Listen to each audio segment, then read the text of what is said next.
everybody, and welcome back to Mark Bates Limited. So, this is Carers Week 2026, and this year we're shining a light on the people who provide care every day and the challenges they face behind the scenes.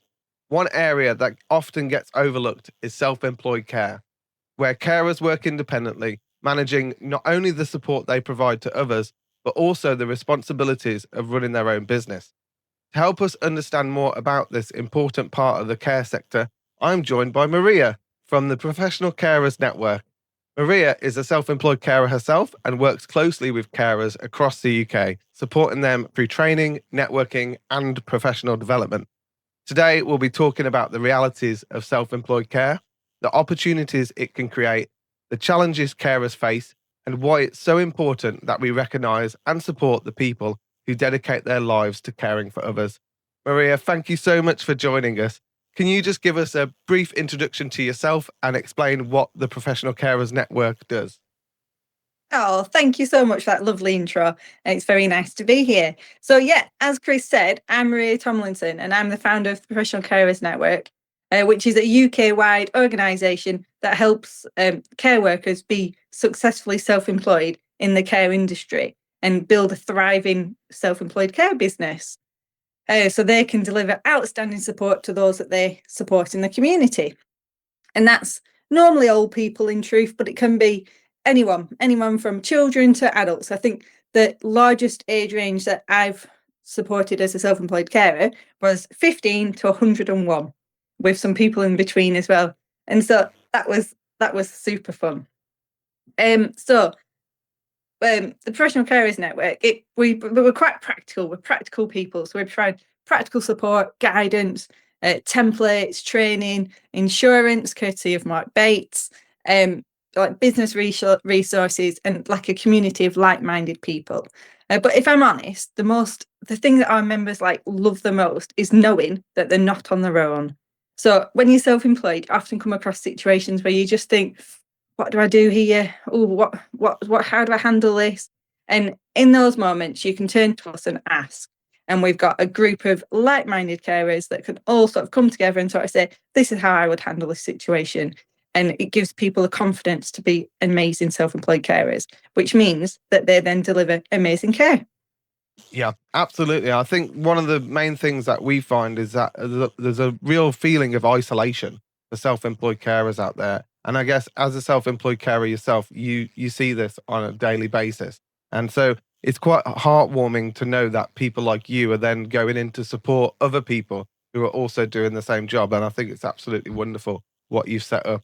So what has this kind of taught you about the sector? Because obviously going from being a self-employed carer to then supporting carers as well. What have you learned from that? So my first-hand experience, I could just see how well this model of care worked. Like it just works so well for everyone involved. And we were just busy from day one. Like I've been a self-employed carer now for 6 years, and we've probably never advertised for 5.5 years. If you were to look up our care business Facebook page, we never post on it. We don't, because we don't want the work.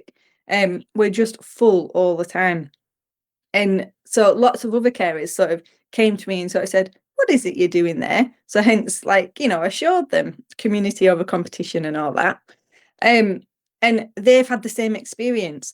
And people just love this model of care. That's what it sort of showed us, that people no longer want this substandard rushing in, rushing out, 13 minutes for a cup of tea and a microwavable meal and no time to chat and rushing out. And they've paid an hour for that often. People aren't happy with that anymore. And they never should have been. I don't know why that ever became a thing, really. And so it's taught me about the sector that people want the high quality care. There's a demand for it. And to be able to deliver that care as well, it's just amazing. It makes you feel proud of the work you do. It makes honestly, I finish lots of my days and I genuinely think, and it's a bit big-headed, but I'll tell you anyway, I think, you know what, I've done a damn good job today. Not many people can think that after a day's work, can they? And I probably think it a good four or five times a week, which is lovely, isn't it? And it's those little moments. And we obviously, as part of the job, we go to quite a lot of funerals. And my husband tells me off for saying it like this, but We get shout outs in the funeral, in the eulogy. And he said, you shouldn't call it a shout out. It's called a mention or whatever. But I was like, but it's not. Like, you've got 90 years of that person. And actually, in those last couple of years, I will often get at least 2 mentions in a eulogy, because that's how impactful high quality care is. It's really meant the world to that family and to the person, obviously, that we've been supporting.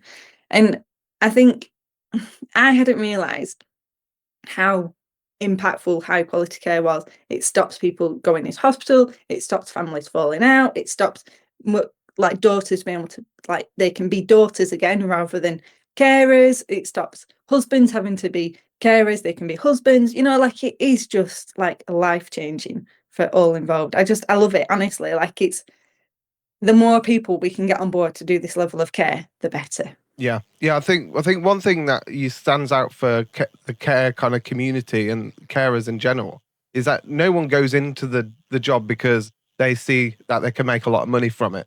They go into it because they genuinely care for people. And if you can go home at the end of the day and feel like not only that you've done a good job, but you've actually made an impact on somebody's life, and it doesn't have to be, a massive amount of people. You don't have to affect thousands of people every day. Just affecting one person can end up affecting a lot of people. So I think that's amazing. And like you say, so many people come home for their job, they sit on the couch and like, oh, what am I doing with my life?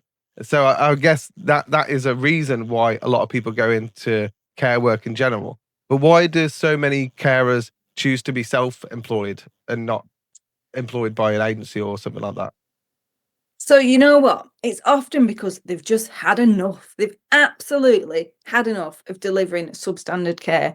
So often carers, they're caring by nature, and they're asked to do the impossible if they work for a care company. Like, and it's not necessarily the care company's fault. Like, I'm not sort of they've got massive overheads, massive responsibilities, massive pressures. Like, I get that. But it does mean that the person on the floor, the care worker, has got to be here, there, and everywhere. Get this done, get that done. And they just cannot deliver that quality care. Like, it's just impossible. It is impossible. And so people choose to come self-employed because they've just had enough. They've had enough of doing a substandard job. Yeah.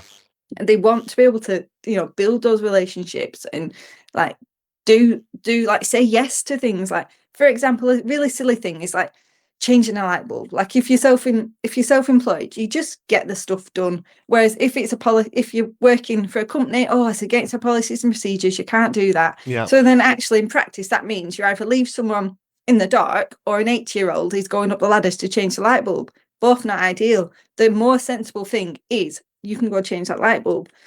And so people just choose to be self-employed because it's just better.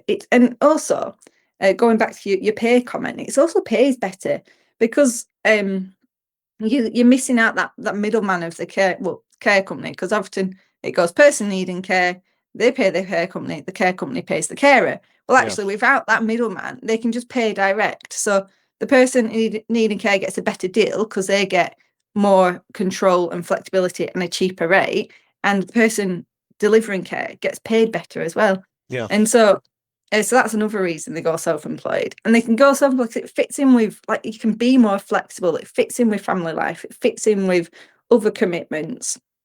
It's just a model of care that really does work for everyone involved. Yeah. So there's a lot of positives, both for the carer himself, but also the person that's receiving the care as well, I guess, because then they can actually choose when the people come to look after them, or when they come into their house, or when they take them out. Whereas I guess an agency or a company is much more prescription based. It's like, okay, this is when you need support, so we'll send them then, and you can only have them this amount of time a day. Whereas actually you might need them more on a Friday than you do on a Monday. So actually splitting that care is probably better for both sides. Absolutely. And we once had a member come and join us, and she'd just been disciplined. She'd been disciplined by her company, and she was so mad. And I get it. Do you want to know why she got disciplined? Go on. Because she showered someone every morning. Because she went in and that's what they asked. They said, "Can I have a shower?" And she said, "Yes." And the care company disciplined this carer because that was unrealistic expectation in the care company's eyes. Well, it's not. That's a basic need. If that's what they want to have, and it's their hours and it's their money that's paying for that service, they can absolutely have a shower every morning. And so she came and joined us because she was like, I've just had enough. I'm done. I cannot work for anyone else anymore. Yeah. And like, it's crazy how, I don't know how we've managed to get to that's okay, because it's just not.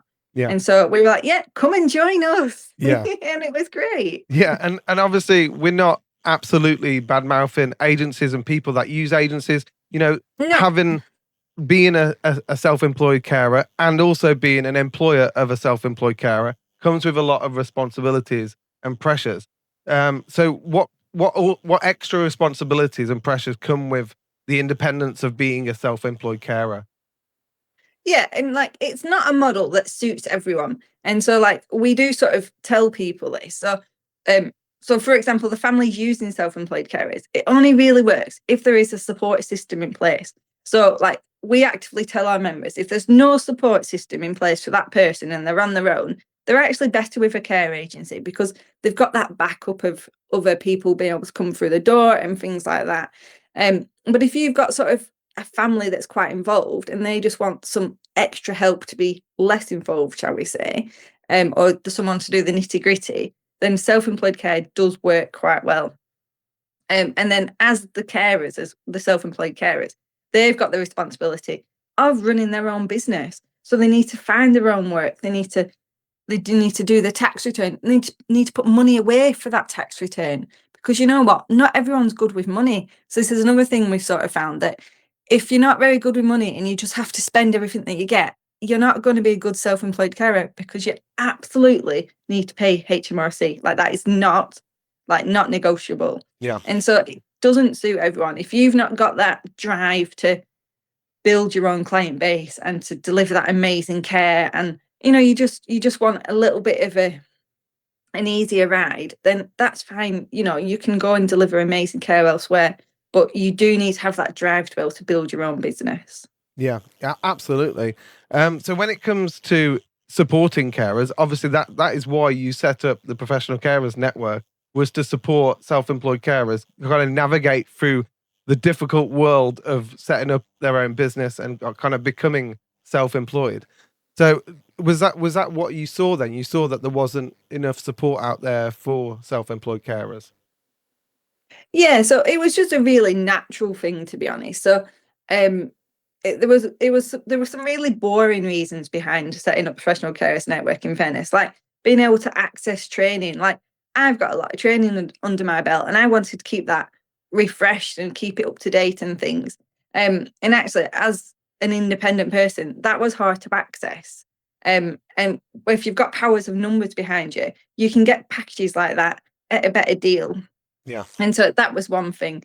Being able to get an enhanced DBS, that was another thing. Like I couldn't do that really as an individual. As it is, things have changed now and you can actually do that, which is really good.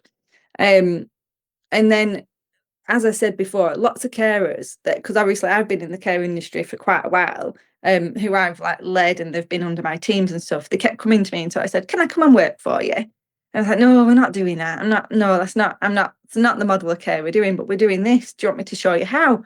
"Oh yeah, go on then." And so they showed them how.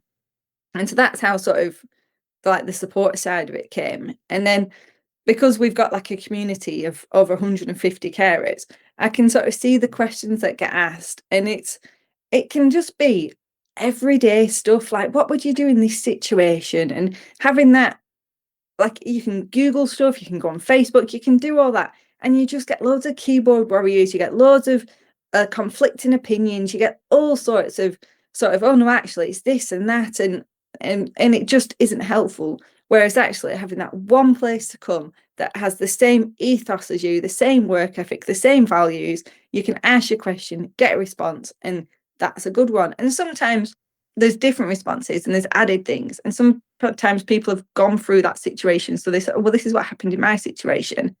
And so that's like a really key element of support. Yeah. Because carers, as as lovely as they are the world's worst people for actually getting support themselves. We're always on the bottom of the list. That it's you sort everyone else out before you sort yourself out. And no matter how many times I say to people, if you don't look after yourself, you can't look after others. We don't listen. We don't listen. It's just not in our nature, is it? And so it's really important to look after yourself, or have that sort of that knowledge, that person you can come to in your back pocket and actually say, actually, I do need some help. We just listen. And lots of the time, I do just listen to people, and they already know what the answers are. They just need to voice it to someone that's trusted, that's going to keep things private, that's going to sort of not judge them. And that enough is often just enough in itself. Yeah. And like the Professional Carers Network as well, we've worked with lots of good partners. And so we've sort of gone to a lot of effort to build like good relationships. For example, like we use Mark Bates for our insurance. Well, that's not just someone we've just logically like found on the internet. It's someone we've sort of built a relationship with. We know that they've got the same values as us. We know that Mark Bates understands the role, understands the care, understands the jobs and things we're asked to do. And ultimately, they've got your back. And that's the type of partnership sort of we're looking for. It's no point sort of having support, and then when things comes to it, you need the help, and oh, well, actually, no, we don't. That's not really what we do. Like we've got trusted partners, like there are relationships we've built.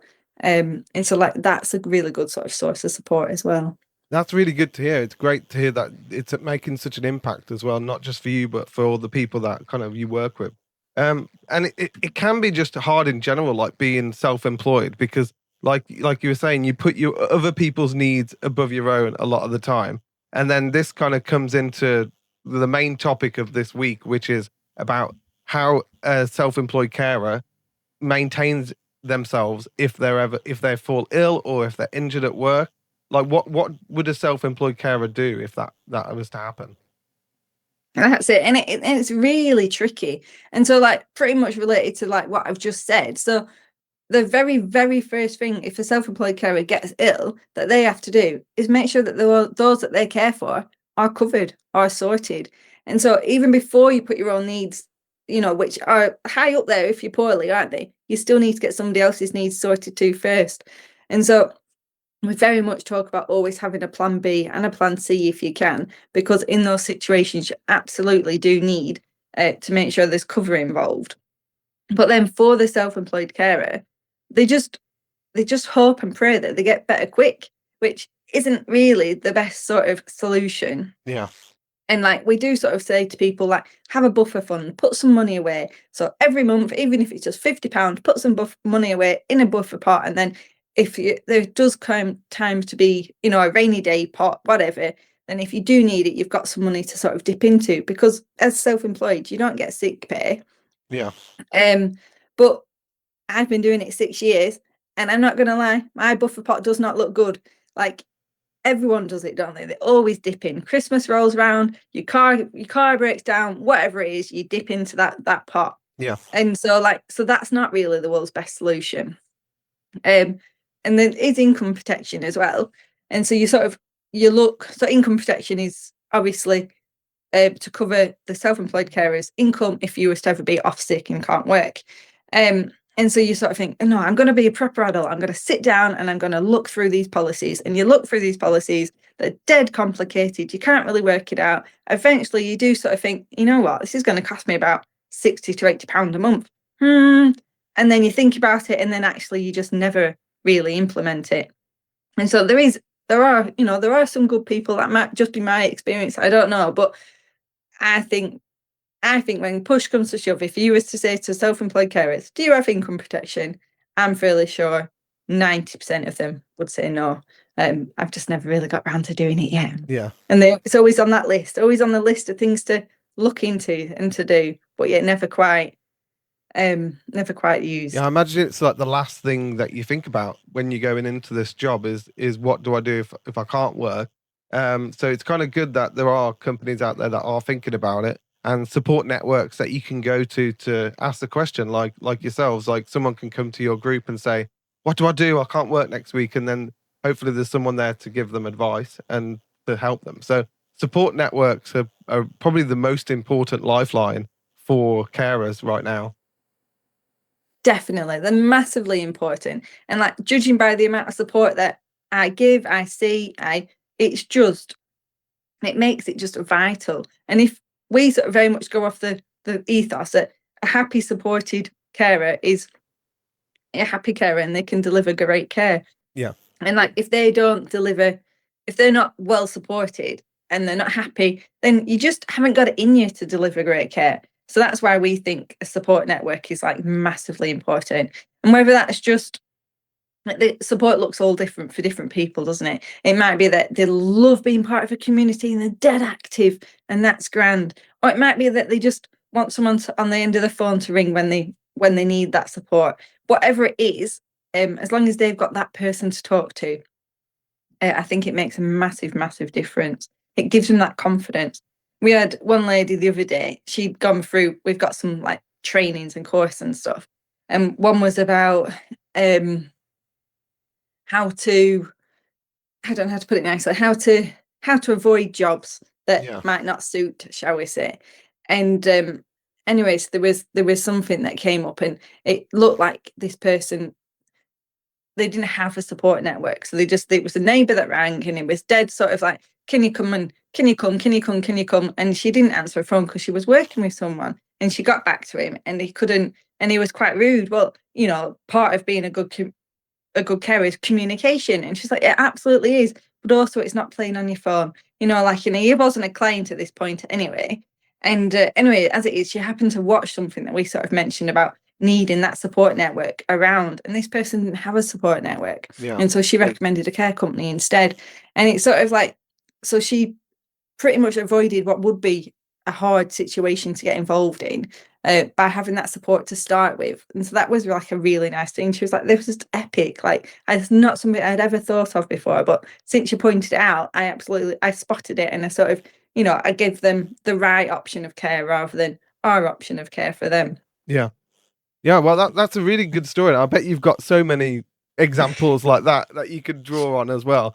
But it sounds like I've always thought about this concept of who's caring for the carers, and it sounds like you are. a lot of the stuff that you do is actually caring for the carers, and they do need. And like you say, it has a knock-on effect on the people that they're caring for. If you're not feeling great when you go into a job, you're not going to provide the right level of care that person needs, which then has a knock-on effect on that person, and then that has a knock-on effect on their support network or their family. And so it just all round, it just makes sense that we should be looking after everybody. Well, it does. And like, because we see people every day, like we build up that really good relationship. And so like we often say, like, one of the really big perks of that is if there's something a bit wrong with them, we spot it like instantly, whether that's they've had a bad phone call or whether they're starting with a UTI or whatever it is. Yeah. Like we're absolutely, and we can sort of action whatever it is to make them feel better, which is grand. But it works the other way too, when someone sees you all the time, if you're a little bit off or a little bit not okay, my God, they spot it quick. Yeah. Are you all right today? Oh, and then and so it's not for me to bring in my issues to work, admittedly, but it is for me to be honest sometimes. And so it might be that, oh, you know what, the boys got me up last night and I've not slept well, or whatever it is. Yeah. And it's really nice. I have one lady, and so she likes to celebrate your birthdays. We celebrate her, she celebrates mine, which is nice. And she buys me a white chocolate Toblerone. So that's like my world's favourite chocolate. Right. And so lots of people buy you little gifts, don't they, type of thing. And it might be a bottle of wine that's the wrong colour, or it might be like a chocolate bar that's like the wrong colour or whatever. And actually, this lady that I see every day, she 100% knew that this is the right gift for me. Like, and it was just like she, I hate to say it, but I don't think they'll see it, will they? But like she bought a better gift for me than my friends did. Like, that shows you like the level of relationship, if you will. And it's only a £5 gift, and that is lovely, if you know what I mean. But to have that level of relationship where I know them well, but they know me well, it's really nice. It's really life-changing. Yeah. Well, I think the dynamic between like the carer and the people that you're caring for is really unique. And obviously some relationships are quite difficult. You might have someone that is really easy to care for. Then you might have someone who doesn't feel like they need care, like someone with dementia or something like that, can be quite difficult to care for them. So it's really not an easy job by any stretch. And when you hear stories like that about that lovely lady that brought you your favorite chocolate and stuff, it's amazing to hear. But that's not the blanket story that we hear from carers. It is quite a difficult role as well. So what are some of the biggest issues that carers face, would you say? So it's it always comes down to the same thing really for carers, I think, that the work that they do is just not valued or appreciated by society in general, really. Yeah. Like it's not like even my own mum, she sort of sometimes says, "Oh well, at least you're not bum wiping today." And like, mum, like, come on, like this Yeah. is not what we do. Like we do all sorts of problem solve. We I don't know, we do housework, we make sure people are happy, we counsel people, we like be that listening ear, we walk dogs, we do anything and everything to like make them be happy and healthy and live longer Yeah. in their own home. And I think just to sort of belittling the work of a carer is just honestly, if you was to say to any carer, what's the one issue you hate about your job? That would be it. It would be the fact that people do not understand what the actual role is. Yeah. And the amount of people that say to me, "Oh no, I couldn't do your job." And it's like, but it's genuine. And like, and I know it's not for everyone, and so not everyone should do it, but it's genuinely a really privileged job to be able to do. Like helping, being sort of invited into someone's home is one thing, isn't it? And at the most personal moments, when they're sort of the most lowest, like we've done all sorts of like stuff that um you know is a family. It's you're up there with a family member, like you're sort of a weird sort of family member, but Yeah.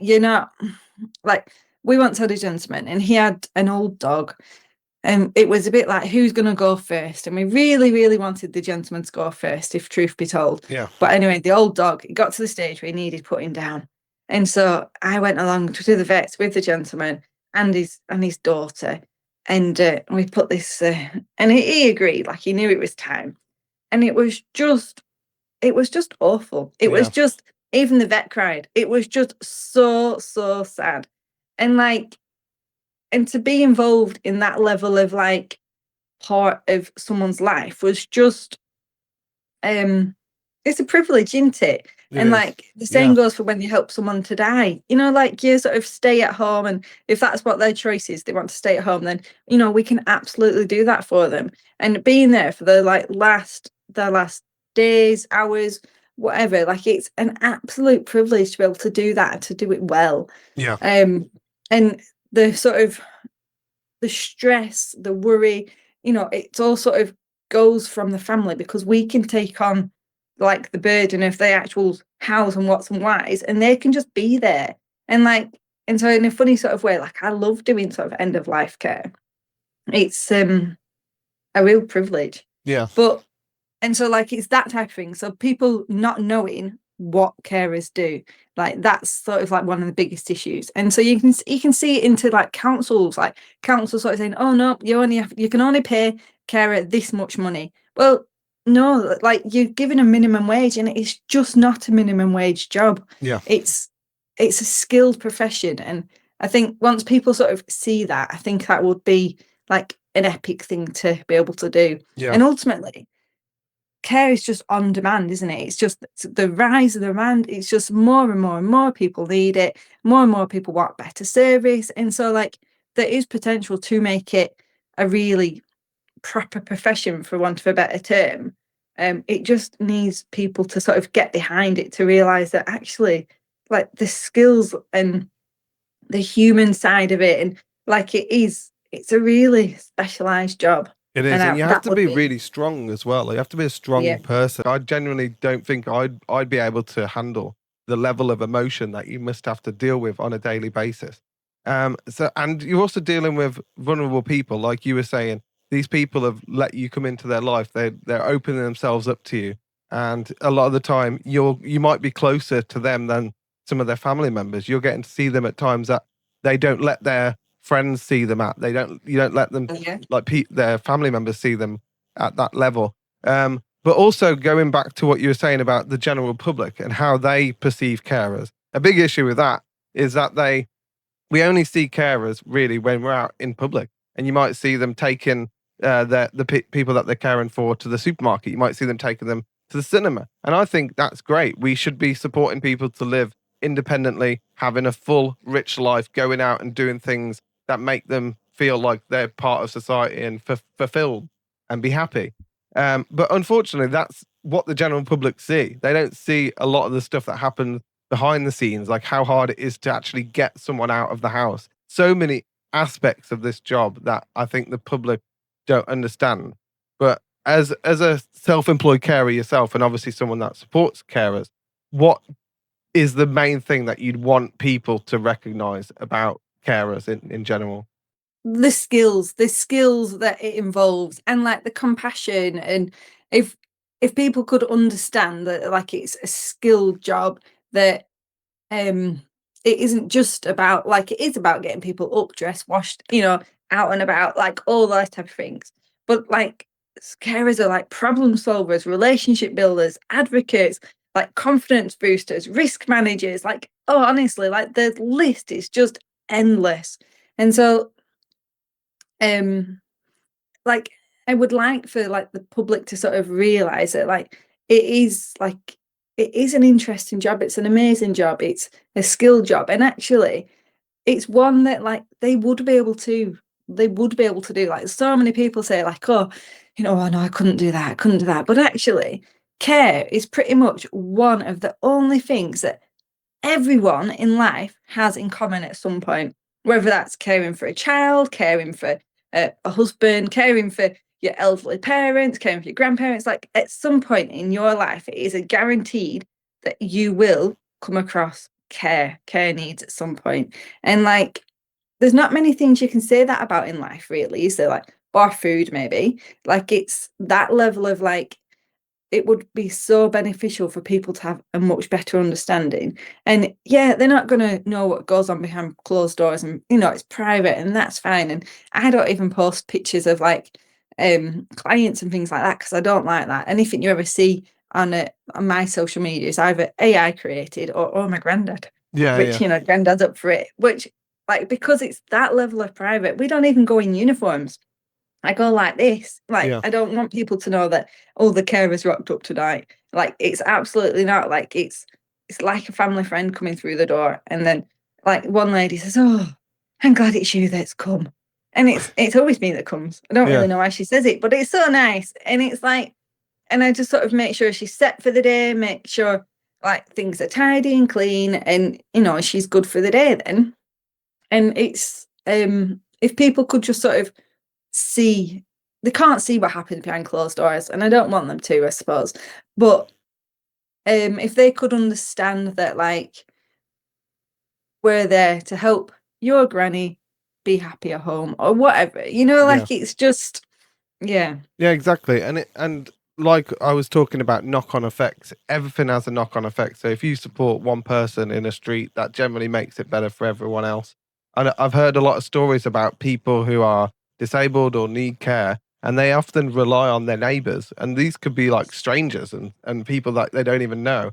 So actually having a support system there is actually really good, because it means that they can not have to rely on the people around them so much.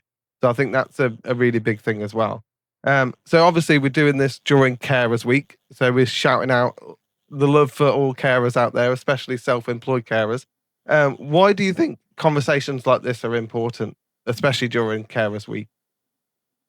Because it shines a light on care, doesn't it? So I do think Carers Week should mainly celebrate unpaid carers, and it absolutely should, because unpaid carers do such a good job, and they're unsung heroes of the care sector. And as I said before, we can't really function as self-employed carers if we don't have a good support network of like family and husband, whatever it is. Like, so it's the unpaid carers that help make this a sustainable business, I suppose. Yeah. But what what I would sort of like to sort of say to like all the unpaid carers is they do not have to do it on their own.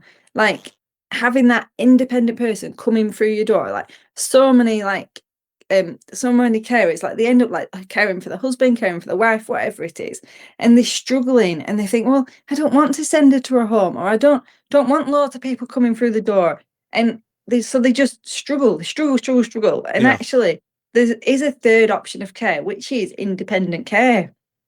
And like I saw it in my own life. So my granddad, he cared for grandma who had dementia, and she had dementia for about 15 years.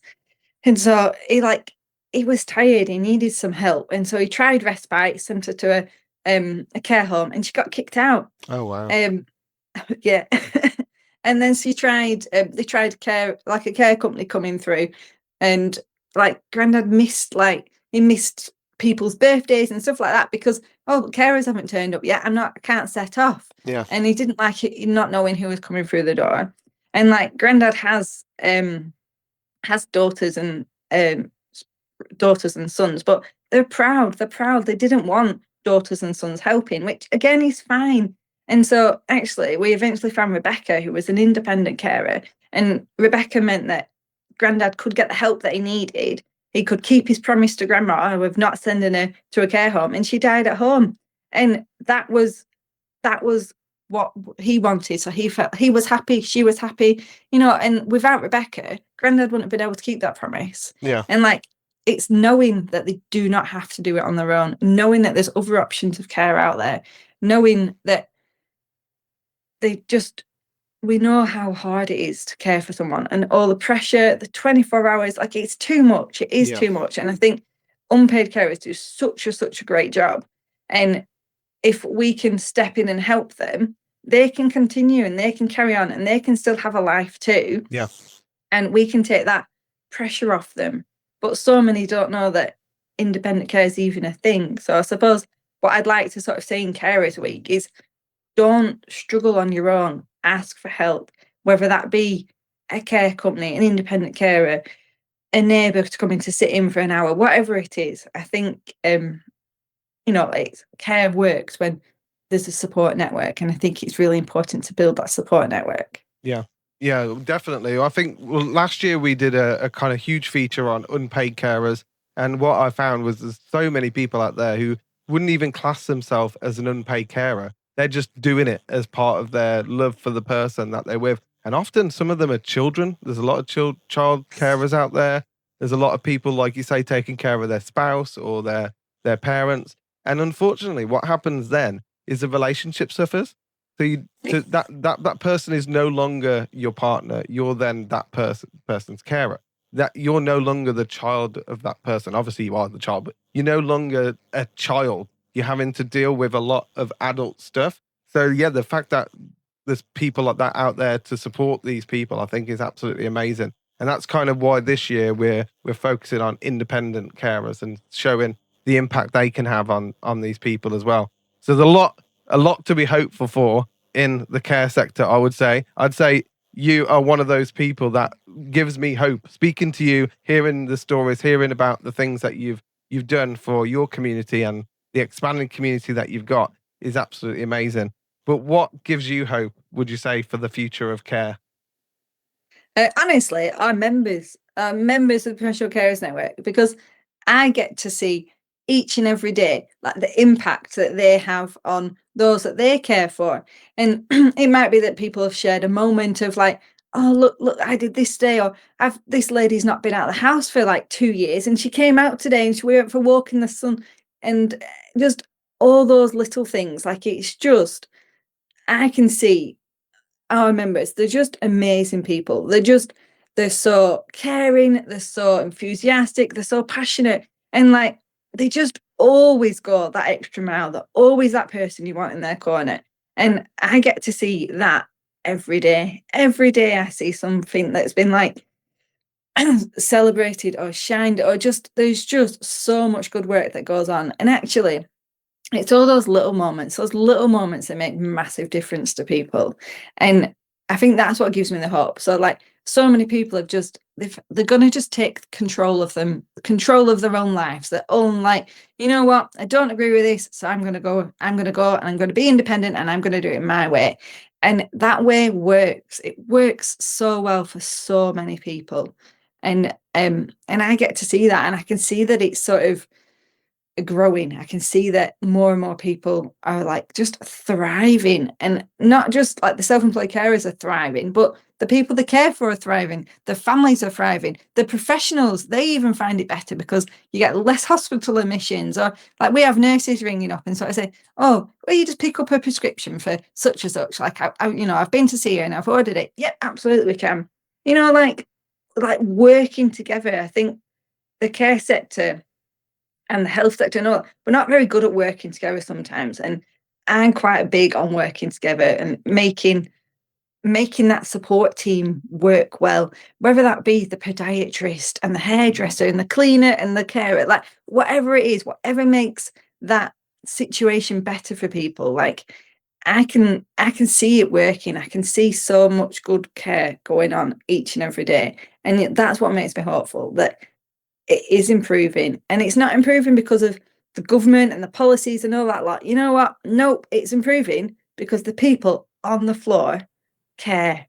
And they're the ones that have they're standing up, they're taking control, and they're doing what's right. And that is when change happens, I think. Yeah, you're doing it in spite of the government and the media. Actually, you're doing it yourself. Yeah. Well, I think that is the real heartwarming story here. So thank you so much for speaking to us, Maria. Where can people find out more about the Professional Carers Network? Well, we're quite active on social media, so come and follow us on Facebook or Instagram, just Professional Carers Network.